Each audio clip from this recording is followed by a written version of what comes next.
আগরতলায় ভিন্ন মুডে মন্ত্রী রতনলাল নাথ।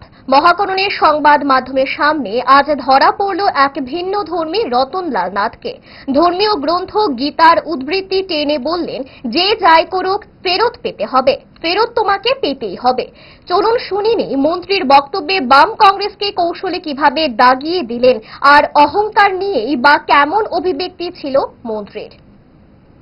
বলেছেন কর্মপথ তোমাকে ভক্তি হবে, ভগবান শ্রীকৃষ্ণ বলেছেন। কখন বলেছেন?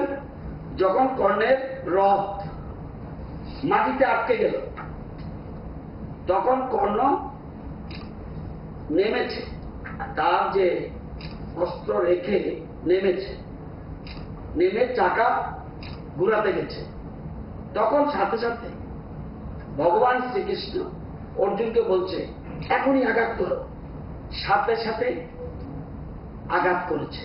তখন কর্ণ বলছে, এটাই কি তোমার শিক্ষা?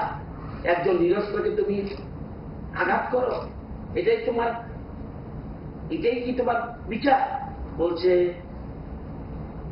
চক্রব্যূহ সৃষ্টি করে অর্জুন পুত্র অভিমন্যুকে তোমরা যে হত্যা করেছ, তুমিও তো তা ছিলে।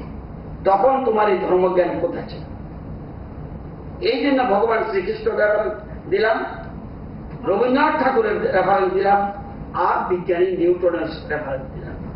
ফেরত তুমি পাবে, ফেরত তুমি পাবে।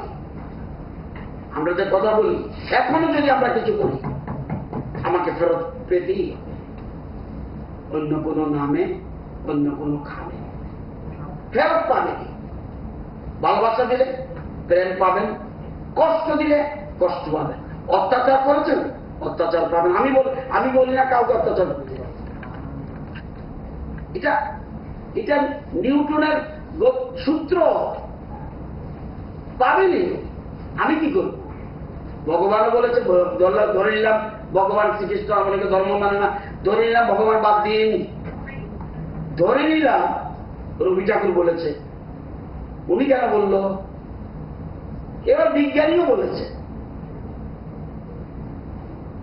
আমরা ক্ষমতা থাকলে তখন আমরা ঠিক থাকতে পারি না, ঠিক থাকতে অহংকার, অহংকার